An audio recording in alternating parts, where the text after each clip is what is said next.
Assalamualaikum warahmatullahi wabarakatuh. Perkenalkan, saya Fitrina Susanti dari SMP Negeri 1 Mapat Tunggul akan memperkenalkan kepada Bapak Ibu semua simulasi pra observasi dan pasca observasi.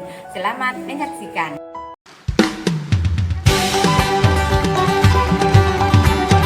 Assalamualaikum Pak Rizky. Waalaikumsalam Bu. Apa kabarnya hari ini? Alhamdulillah Bu, sehat. Saya sengaja sebenarnya tadi menyuruh Bapak datang ke sini karena Bu. kita akan bincang-bincang tentang kegiatan untuk supervisi sehari ke depan. Baik. Ke depan Bu ya. Berarti untuk kegiatan observasi ini saya bukan menilai ya Pak Rizky ya, Iya, Bu. tapi saya tujuannya adalah agar bisa nanti kita bersama-sama mendukung proses pembelajaran. Iya, Bu. Dan saya berharap nanti pada kegiatan ini bisa berjalan dengan santai, rileks, dan kemudian ada keterbukaan dan tentunya nanti Pak Rizky membawa manfaat bagi kita semua ya. Baiklah Pak Rizky, saya ingin bertanya nih untuk pembelajaran supervisi yang besok, observasi yang besok, apa tujuan pembelajaran yang akan Pak Rizky sajikan? Baik Bu, terima kasih. Sebelum saya menyampaikan tujuan pembelajaran, mungkin saya ingin juga menyampaikan ke Ibu besar harapan saya dari supervisi yang akan kita laksanakan hari ini menjadi refleksi bagi saya untuk saya bisa memperbaiki proses pembelajaran yang sudah saya lakukan. Adapun tujuan pembelajaran yang akan saya bawakan nanti di kelas ketika kita observasi yaitu terkait dengan materi rukhsah dalam ibadah, terutama untuk siswa memahami dan mengerti rukhsah dan mempraktikkan sholat jamak dan qasar.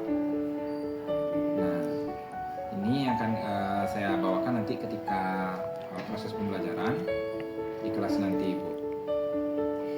Terima kasih Pak Rizky ya, berarti ini nanti akan mempraktekkan sholat jamak dan kasar ya. Iya, Ibu. Dalam pembelajaran ini nanti Bapak kira-kira aktivitas apa yang akan Bapak lakukan? Di dalam pembelajaran nanti saya akan berfokus pada kemampuan siswa saya untuk memahami, mengaplikasikan dan merefleksi dari proses pembelajaran. Iya. Untuk tahapan memahaminya nanti saya akan mengajak siswa untuk membaca Quran Surat An-Nisa ayat 101 yang berkenaan tentang keringanan dalam beribadah dalam Islam. Kemudian siswa akan kita ajak berdiskusi terkait apa itu rukhsah. Kemudian saya akan memancing pemahaman siswa dengan melakukan tanya jawab terkait rukhsah ini. Untuk bagian mengaplikasinya, nanti kami akan mencoba mensimulasikan sholat jamak dan qasar ini secara berkelompok. Kemudian siswa nanti saya juga akan minta untuk mengamati video dan mensimulasikannya. Termasuk kita akan melihat bagaimana praktik langsung siswa ini di bawah bimbingan guru. Sementara untuk tahapan merefleksinya, Ibu, nanti siswa itu kita minta untuk mengungkapkan apa hikmah dari adanya rukhsah ini dalam agama Islam. Kemudian kita minta juga anak berbagi pengalaman bagaimana mereka melakukan perjalanan, apakah mereka pernah melakukan sholat jamak dan qasar. Kemudian terakhir kita akan meminta kepada anak-anak ini agar mereka mampu menyampaikan apa pemahaman mereka terkait manfaat dari adanya keringanan dalam ibadah di agama Islam. Menyampaikan kembali berarti ya Pak ya? Iya Ibu. Baik Pak, terima kasih. Kemudian dalam kegiatan ini nantinya Pak, Bapak punya media, mungkin ya apa media yang Bapak gunakan? Yang sangat saya perlukan di sini Bapak Ibu, siswa saya minta nanti semuanya wajib membawa mushaf Al-Quran sebab anak-anak nanti akan diminta untuk membaca dan memahami potongan ayat Al-Quran tentang bolehnya melakukan sholat jamak dan qasar.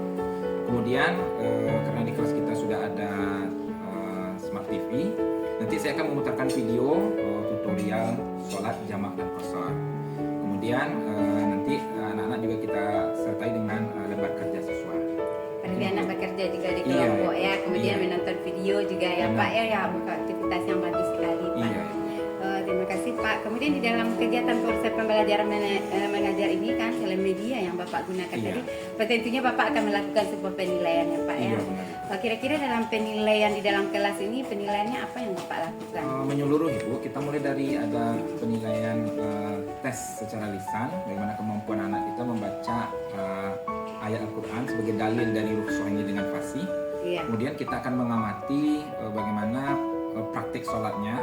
Nah, jadi kita akan melakukan penilaian praktik.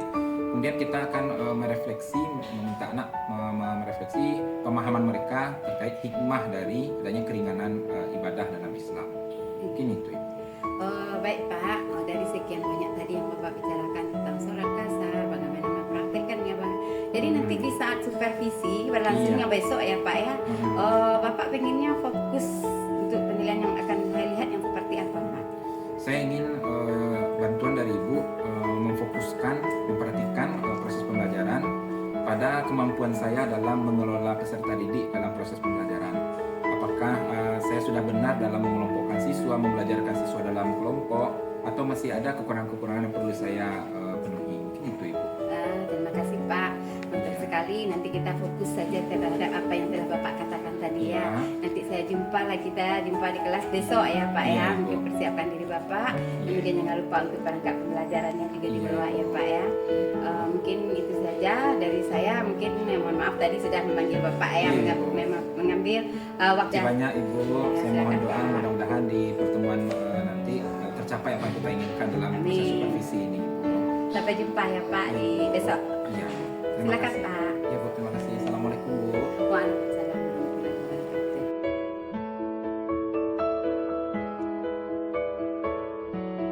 Assalamualaikum Pak Rizky. Waalaikumsalam Bu Ibu. Ya Allah, jumpa lagi kita ya. Iya Bu. Tadi sudah tidak terasa, tadi di kelas juga sudah ada bersama. Sekarang Ya. kita jumpa lagi yang namanya pasca observasi ya Pak Ya. ya. Jadi selama pembelajaran tadi bagaimana perasaan Bapak saat mengajar? Alhamdulillah Ibu, selama proses pembelajaran tadi apa yang sudah saya rencanakan, saya buat dalam modul ajar saya dapat terlaksana dengan baik sesuai Alhamdulillah. yang direncanakan Ibu. Iya.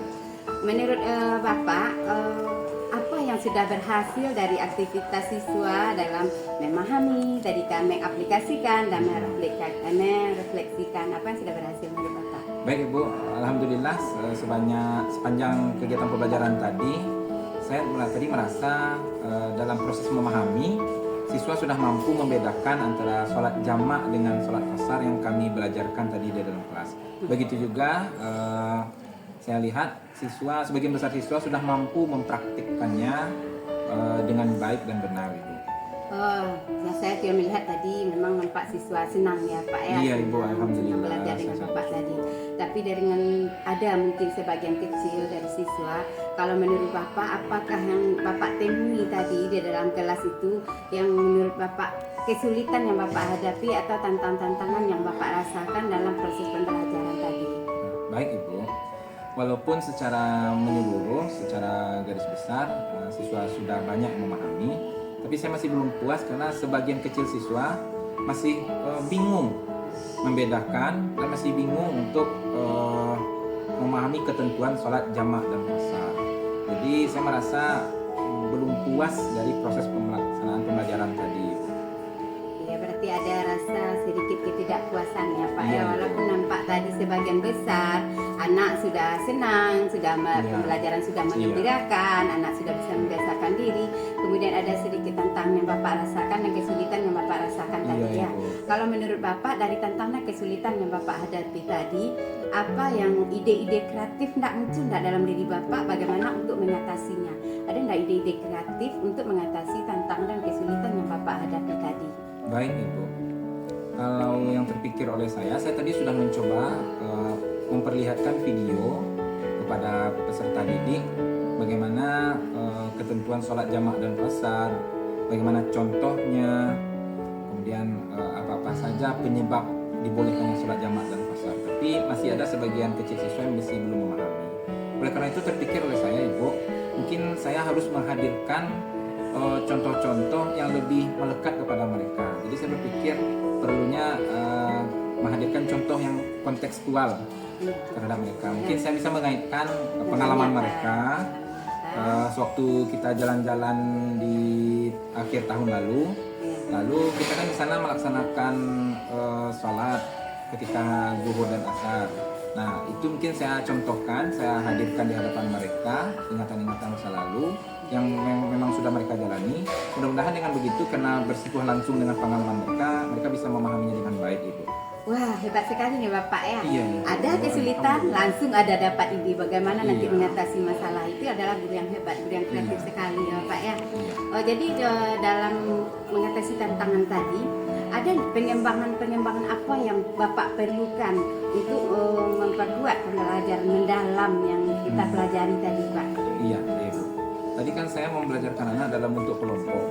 Ya. Nah, di sana saya kan memberi anak mengajak anak untuk melakukan proyek membahas materi ini dengan mengamati video, kemudian mereka mengembangkannya sendiri. Nah, itu saya berpikir karena masih ada siswa saya yang belum memahami, mungkin ini kesalahan saya, maka saya ingin memperdalam kemampuan saya bagaimana cara membelajarkan anak maupun melakukan pembelajaran berbasis proyek ini. Wah, bagus sekali Pak. Jadi selama saya memantau kegiatan Bapak tadi, secara keseluruhan Bapak sudah baik, Bapak sudah melakukan bagaimana memahami, mengaplikasikan dan merefleksi, dan ada siswa berkesadaran. Kemudian pembelajaran di dalam kelas itu saya lihat itu sangat menggembirakan dan anak-anak sangat antusias. Jadi secara garis besar, alhamdulillah Bapak sudah baik, bisa jadi pengalaman nanti Pak untuk ke depannya. Jadi untuk refleksinya mungkin perlu juga Bapak kembangkan mungkin Pak lebih baik, yaitu siswa ini masih dibutuhkan arahannya Pak ya ke depannya, yaitu untuk membuat beberapa daftar pertanyaan mungkin yang perlu. Di situ kekurangan saya tadi. Yang untuk diberikan kepada anak, bagaimana anak nanti supaya jawaban anak itu terarah ya Pak ya, terarah. Itu kekurangan saya tadi. Ya kemudian mungkin daftar pertanyaan yang reflektif lah maksudnya ya Pak ya. Mungkin yang lebih sederhana saja. Jadi secara keseluruhan Bapak it's okay. Terima Mantap kasih sekali Ibu. Pak. Terima kasih atas masukannya Ibu. Mudah-mudahan menjadi perbaikan untuk pembelajaran saya ke depannya. Nah, terima kasih Pak. Iya, Bu. Terima kasih untuk sudah mau hadir bersama Iya, saya ke sini iya. untuk perbaikan pembelajaran kita ke depannya. Baik. Nah, saya bolehkan Bapak untuk kembali ke kelas Pak. Ibu. Terima kasih Bu. Assalamualaikum. Waalaikumsalam